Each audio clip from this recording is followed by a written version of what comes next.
चूकता है स्किल वाले पार्ट पर कि उसी नॉलेज को बेस बना के निबंध बनाना कैसे है, उसे संरचना कैसे बनानी है। तो धीरे धीरे इस बैच को हम शिफ्ट करते गए नॉलेज से संरचना की तरफ, स्ट्रक्चर की तरफ, शैली की तरफ, शिल्प कह लीजिए या उसको फॉर्म कह लीजिए, उसकी तरफ। और क्योंकि स्किल है और स्किल सीखने के लिए अभ्यास करना होता है, तो हमने तब से ये कहना शुरू कर दिया कि निबंध के बैच में ज्ञान की बातें कम होंगी, अभ्यास ज़्यादा होगा। और वो आप आज से ही महसूस करेंगे, कल से तो ज़्यादा महसूस करेंगे, आज भी महसूस करेंगे कि हमें थ्योरेटिकली कुछ नहीं सीखना है। हम एक बार सीखेंगे फिर तुरंत उसका अभ्यास करेंगे, और लगभग 10 दिन हो, 12 दिन हो, 15 दिन हो, इससे कोई फर्क नहीं पड़ता। बेसिक बात है कि जब आपको लग जाए कि हाँ अब हम निबंध लिखने की स्थिति में हैं, और निबंध का मतलब मैं जो विश्वास करता हूँ ऐसे टॉपिक पर निबंध लिखने की स्थिति में है जिसको देख के पहली बार में लगता है कि इस पर कैसे कोई लिख सकता है एक शब्द भी। और मुझे विश्वास है कि 10-12 दिन के बाद आप उस विषय पर भी 2000 शब्द लिखने की स्थिति में रहेंगे, जिस पर अभी आपको शायद ये लगे कि आप 2 शब्द भी नहीं लिख पाएंगे। उस पर हमें लिखने यूपीएससी में 1000-1200 शब्द है, पर आपके पास कॉन्फिडेंस ये रहेगा कि आप 2000 भी लिख सकते हैं। क्योंकि यूपीएससी का कोई भरोसा छोड़ना है। जैसे वो 2 निबंध पूछ रहे हैं, कल को 1 कर दे तो क्या दिक्कत है उनको, 1 कर देंगे। क्या भरोसा कि 2 टॉपिक उनमें से 1 पे लिखो और 2200-2400 शब्दों में लिखो। तो तैयारी ऐसी रखनी है कि 1000 में आए चाहे 2000 में आए, आप किसी भी कठिन से कठिन विषय पर 2000 शब्द लिखने की कुव्वत रखते हो, क्षमता रखते हो। फिर जितना वो कहेंगे उतना हम लिख के आएंगे। ये हमें करना है। ये मैं आपको विश्वास दिला रहा हूँ कि अगर आप 10-12 दिन ठीक से मेहनत करेंगे तो हो जाएगा, और ना हो तो मैं जिम्मेदार हूँ, और चिंता मत कीजिए। बस इस मूड से मत आना लाट साहब की तरह कि आए बैठे शुरू करो, चलो आज बढ़िया रहा, गुड, कल फिर आते हैं। वो सब है ना, लाट साहब, नवाब साहब की तरफ मत आइएगा। मेहनत कश व्यक्ति की तरह आइए, खूब मेहनत कीजिए। और मैं आपको विश्वास दिला रहा हूँ कि 10-12 दिन काफ़ी हैं, आप लिख पाएंगे, गंदे से गंदे विषय पे लिख पाएंगे। जैसे इस बार यूपीएससी ने इतना खराब विषय पूछा है, खराब पर ना मुश्किल विषय तो बड़ा अच्छा है, मुश्किल विषय है। क्या क्या पूछते हैं पता नहीं, कहां से सूझता है इन लोगों को। हर्ष कृतज्ञता का सरलतम रूप है। एक तो ऐसा टॉपिक, ऊपर से उसके अंदर शब्द है सरलतम।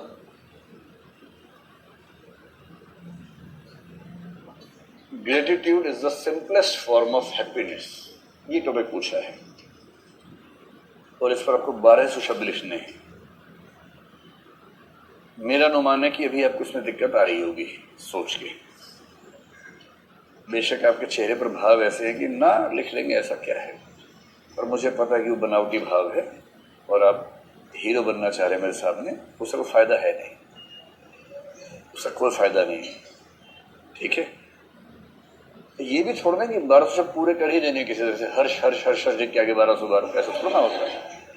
काम का भी जो लिखना है ऐसा लिखना है कि परीक्षा को पढ़ के उसके ज्ञान चक्षु खुल जाए, उसको लगे कि बताओ विधि का विधान देखो, ये लिख रहा है और मैं चेक कर रहा हूँ। होना चाहिए था कि मैं लिखूँ और ये चेक करे, और हो ये रहा है कि ये लिख रहा है और मैं चेक कर रहा हूँ। ऐसा लिखना है, और ऐसा लिखने के लिए 12 दिन पर्याप्त है, कोई तनाव की बात नहीं है। अगर आपको लगेगा कि नहीं हमें 2 दिन और पढ़ना है, 2 दिन और पढ़ेंगे। अगर आप कहेंगे 4 दिन और पढ़ना है, 4 दिन और पढ़ लेंगे, उसमें दिक्कत नहीं है। पर जनरली 10-12 दिन होते होते बच्चे बोलते हैं कि हाँ अब हमें ये विश्वास हो गया कि हम लिख सकते हैं। तो पहला कंसेप्ट ध्यान रखना है कि ये क्लासेस नहीं है, ये वर्कशॉप है, और इसमें आपकी मेहनत उतनी ही ज़रूरी है जितनी ज़रूरी मेरी मेहनत है। तो पहली बात पर सहमति कायम होगी हम लोगों के बीच में। चलिए, अब मुझे 1-2 बातें बताइए कि आप में से कितने लोगों ने गाय के बाद कभी निबंध नहीं लिखा?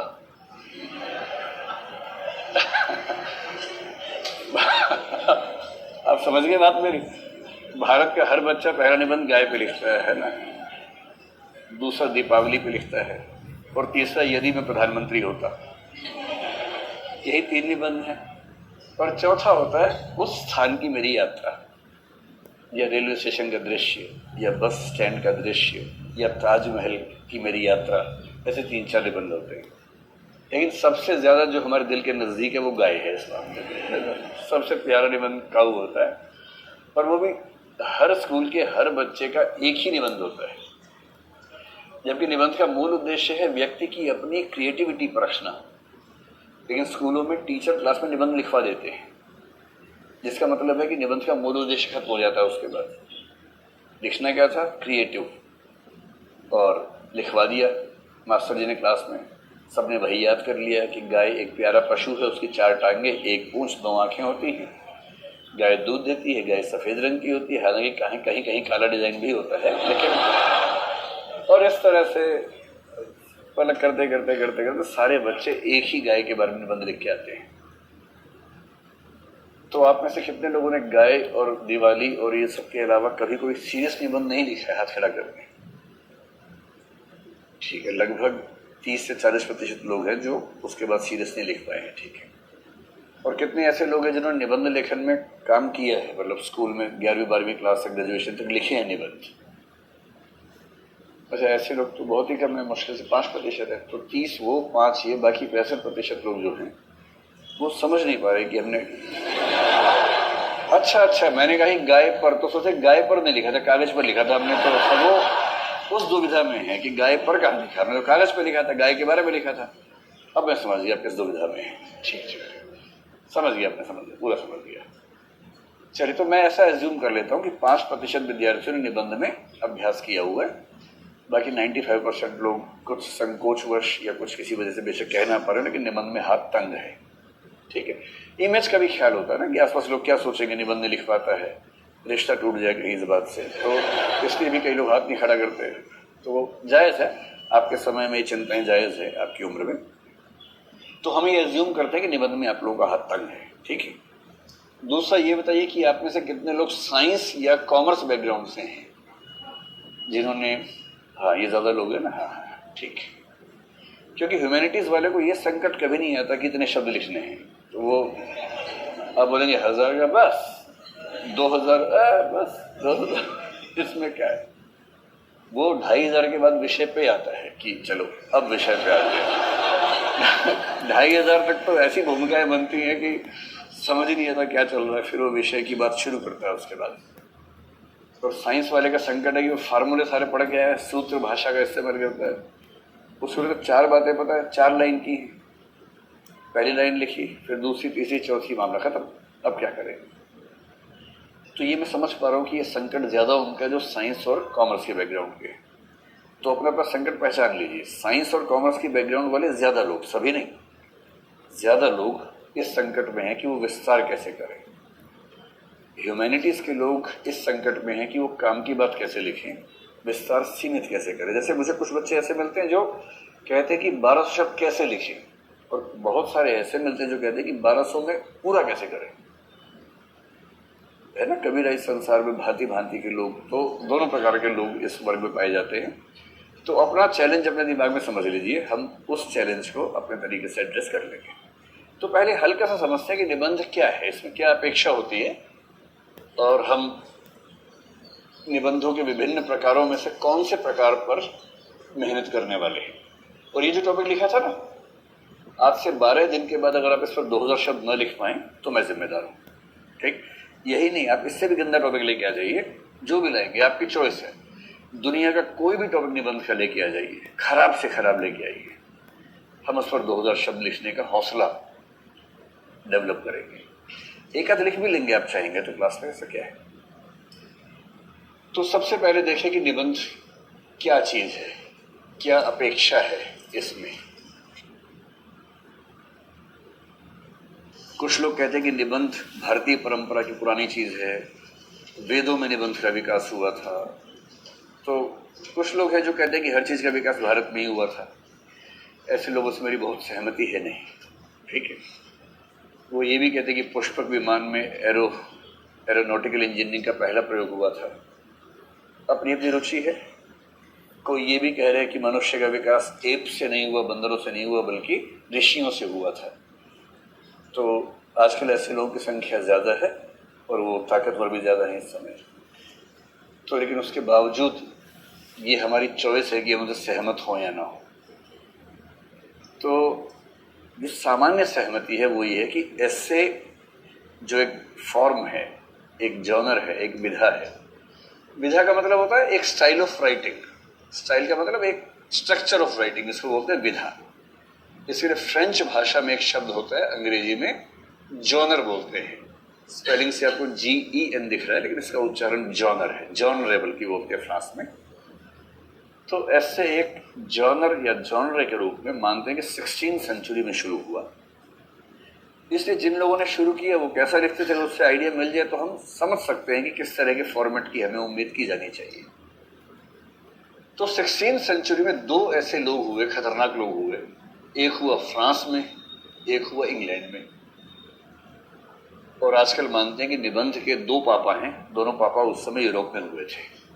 ऐसे बोलते हैं ना, father of sociology, father of physics, ऐसे फादर ऑफ एस्से के पापा। पिता ठीक लगता है सुनने में, पापा से लगता है घरेलू बात चल रही है ना। एस्से के पिता जो है वो दो लोगों को माना जाता है। जो फ्रांस में हुआ थोड़ा पहले हुआ, उसका नाम है मोंटेन, या मॉन्टेन भी कह सकते हैं आप इनको। तो मोंटेन या मॉन्टेन, जो आपको नाम अच्छा लगे उसका इस्तेमाल करें। और जो इंग्लैंड में हुआ थोड़ा सा लेट इनसे, उसका नाम है फ्रांसिस बेकन। इनका नाम आपने जरूर कहीं ना कहीं सुना होगा, है ना, इतिहास में पढ़ा होगा। फ्रांसिस बेकन एक बहुत बड़ा अनुभववादी विचारक था, जो वैज्ञानिक चिंतन पर खूब बल देता था। बड़े अच्छे अच्छे वाक्य बोले। उसने एक वाक्य बोला कि सच्चे दार्शनिक को मधुमक्खी जैसा होना चाहिए, मकड़ी जैसा नहीं होना चाहिए। इस बात का बड़ा गहरा मतलब है, और ये मतलब समझेंगे समय के साथ। अभी सिर्फ वाक्य सुन लीजिए। और जो ये थे मोंटेन का नजरिया थोड़ा सा अलग था, उनका सोचने का एकदम फॉर्मेट अलग किस्म का था। तो अगर कोई आपसे पूछे कि निबंध को सबसे पहला निबंधकार कौन है, तो मोंटेन है। फ्रेंच भाषा में लिखता था और बड़े अच्छे निबंध इसने लिखे, और निबंधों के बारे में भी खूब लिखा। तो अगर मोंटेन के स्टाइल की बात करें तो इनका मानना था कि निबंध किसी भी विषय पे लिखा जा सकता है, एनी सब्जेक्ट। किसी ने इनसे पूछा कि भाई फिर भी बताओ तो सही, निबंध का सब्जेक्ट क्या होता है? तो उसने एक कोटेशन इस्तेमाल की। उसने कहा, I am myself the subject of my essays. मैं ही निबंध का विषय हूं। तो ये एक बहुत प्रसिद्ध वाक्य हो गया मोंटेन का कि मैं ही अपने निबंधों का विषय हूं। उसके लिए किसी और विषय की क्या जरूरत है? मैं लिख रहा हूं, अपने बारे में लिख रहा हूं, कुछ और क्यों लिखूंगा? फिर आपको पता है कि हमारी क्षमताओं में एक होती है बुद्धि, माइंड, एक होती है इमेजिनेशन, कल्पना। इन दोनों में अंतर क्या है थोड़ा समझेंगे भी हम। इसके जो निबंध थे उसमें कल्पना की भूमिका बहुत ज्यादा थी, इमेजिनेशंस की भूमिका ज्यादा थी। कल्पना का मतलब है कि नया नया सोचना, कुछ नया ऐसा सोचना जो पहले कभी सोचा ना गया हो, या कम से कम जिसके बारे में हमें विश्वास है कि ऐसा पहले कभी नहीं सोचा गया, उसको हम कहेंगे कल्पना से सोचा है कुछ नया। जैसे संगीत की एक नई धुन निकाल दी, जो धुन आज तक थी ही नहीं दुनिया में, ये कल्पना की चीज है, कुछ नया करने का मामला है। ऐसे ही आप किसी नए से विषय पर या पुराने विषय पर नए तरीके से कुछ ऐसा लिखें जो एकदम पढ़ के मजा आ जाए, उसको बोलेंगे कल्पना प्रधान विषय। फिर एक चीज होती है जिसमें आप देखिए, जब आप कुछ लिखेंगे, जैसे कहानी लिखें, उपन्यास लिखें, कुछ भी लिखें, आप लोगों ने जीवन में कभी ना कभी कोई कविता तो लिखी होगी, कविता या कहानी कुछ तो लिखा ही होगा। आप में से कितने लोगों ने आज तक कविता, कहानी, नाटक, उपन्यास कुछ भी नहीं लिखा है, या पत्र भी नहीं लिखा है ठीक से किसी को? हाथ खड़ा करें। ऐसे लोगों की संख्या 6, 7, 8 दिख रही है। कोई बात नहीं, आएगा समय आएगा। पत्र तो लिखी देना कम से कम भाई, सही पते पर, है ना। अच्छा, आजकल भाई पहले पत्र था, आजकल आप व्हाट्सएप पे लंबे पत्र लिख के पोस्ट कर देते हैं, वही तो पत्र लिखा नहीं तो हुआ। लेखन या पत्र टंकण हो गया, टाइपिंग हो गया, लेकिन है तो मामला वही ना। तो ईमानदारी से बताइए, आप में से जिन लोगों ने कविता लिखी है या कहानी लिखी है, एक बार फिर से बताइए, कविता और कहानी या कविता या कहानी आप में से कितने लोगों ने जीवन में कम से कम एक बार लिखी हुई? याद खड़ा कर ले। शर्माइए, बता, शर्माते बहुत ज्यादा भाई। बाहर तो नहीं शर्माते कभी, यहाँ ना शर्मा रहे हैं, ठीक है। आधे के आसपास लोग हैं, आपने नहीं लिखी, ठीक है। तो जैसे मान लीजिए आप कोई कहानी लिख रहे हैं, मेरे पास एक बच्चा एक पूरी कहानी लेके आया और उसने कहा कि ये कहानी आप पढ़िए। पहले मेरे पास हर हफ्ते ऐसे 1-2 बच्चे आते हैं जो कहानी, कविता, उपन्यास लिख के लाते हैं। नाटक की आप पढ़ के बताइए कैसा है। तो उनमें से एक बच्चे ने कहानी लिखी थी, कहानी का विषय थोड़ा सा ऐसा था जो समाज में कोई पढ़े तो तनाव हो सकता है। तो मैंने उसको पढ़ा, तो मैंने उससे कहा कि इस कहानी में आप हैं कहीं?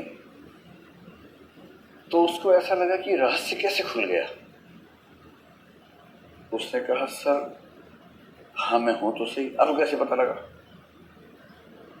तो कई बच्चे क्या करते हैं, वो केवल 4 लोगों के नाम चेंज कर देते हैं, बाकी कहानी पूरी वही रहती है। और दुनिया का कोई भी इंसान अगर उनमें से किसी एक को जानता है तो वो अंदाजा लगा सकता है कि इसमें सुरेश मोहन है, राकेश सोहन है, जो इसमें टीनू है वो कविता है, और जो इसमें मीनू है वो सविता है। और पूरी कहानी स्पष्ट हो जाती है क्या मामला है। इसका मतलब क्या हुआ?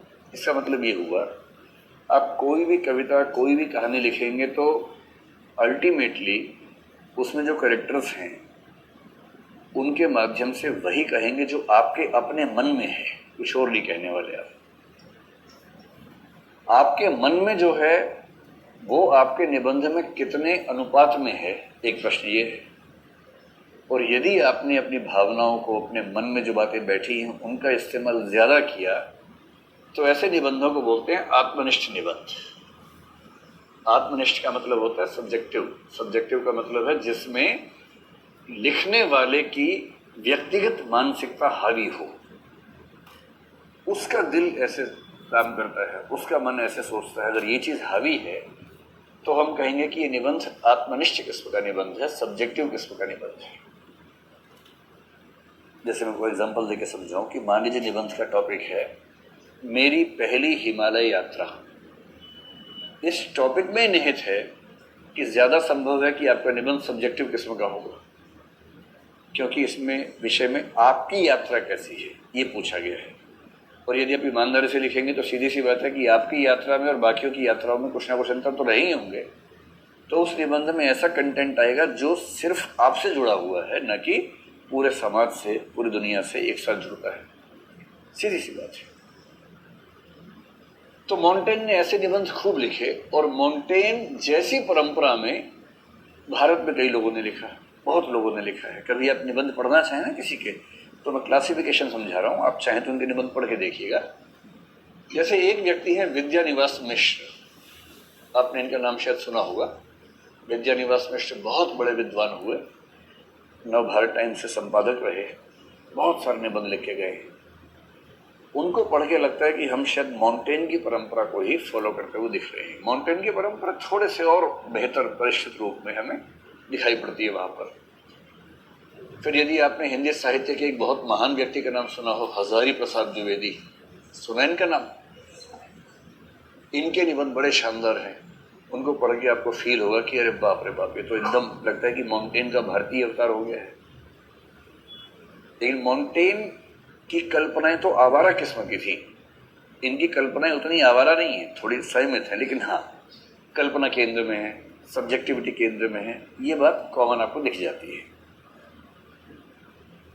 एक निबंधकार जो मुझे लगता है कि हमारे हिंदी के सबसे महान निबंधकारों में है, उससे निबंध पढ़ने के लिए थोड़ा सा पेशेंस चाहिए। शब्द बहुत कठिन होते हैं, लेकिन कैसे कल्पना से चीजें कैसे कैसे लिंक होती हैं अगर वो समझना हो तो एक निबंधकार हैं कुबेर नाथ राय। आप में से जो हिंदी साहित्य वाले विद्यार्थी हैं उनको पहली बार लग रहा होगा कि अच्छा ये तो सब सिलेबस में था, पढ़ा ही नहीं कभी हमने, आज समझ में है कितना महत्वपूर्ण है। तो उसको पढ़ लीजिएगा, है ना। आप साहित्य के विद्यार्थी नहीं है तो भी पढ़ सकते हैं, एक आध निबंध पढ़ लीजिए, नेट पर नाम टाइप करेंगे निबंध आ जाएगा, उसको पढ़िए आराम से। तो ये लोग बहुत शानदार लेखक हैं। और यदि आप कहेंगे कौन सा निबंध पढ़ दो, आपको केवल एक निबंध कह रहा हूं पढ़ने के लिए, वो हजारी प्रसाद द्विवेदी का है, कुटज नाम का। आप हिंदी साहित्य के विद्यार्थी हों या ना हो, यूं ही कभी मौका मिले इस निबंध को पढ़ लीजिएगा। और ये आपको लग सकता है कि ये तो ऐसा ही है, इससे अच्छा तो मैं लिख ही लेता हूं, ऐसा लगता है कई बार। ऐसा लगे तो उसकी बड़ी वजह समय का अंतराल है, क्योंकि आप 2020 के जमाने के लोग हैं, वो टेस्ट मैच के जमाने के लोग थे। तो टेस्ट मैच के ज़माने में लेखन की गति कम होती थी, तो जो आप आधे पेज में लिख लेंगे वो शायद 1.5 पेज में लिखेंगे। वो अंतराल लेखन क्षमताओं का नहीं है, वो समय की गति का अंतराल है। उस समय में चीज़ें स्लो थी, आज चीज़ें बहुत तेज हैं। इस वजह से आपको ऐसा लग सकता है कि इसमें धीमापन है, गति कर रहे हैं, लेकिन उसकी वजह केवल समय का अंतर है, कुछ और नहीं।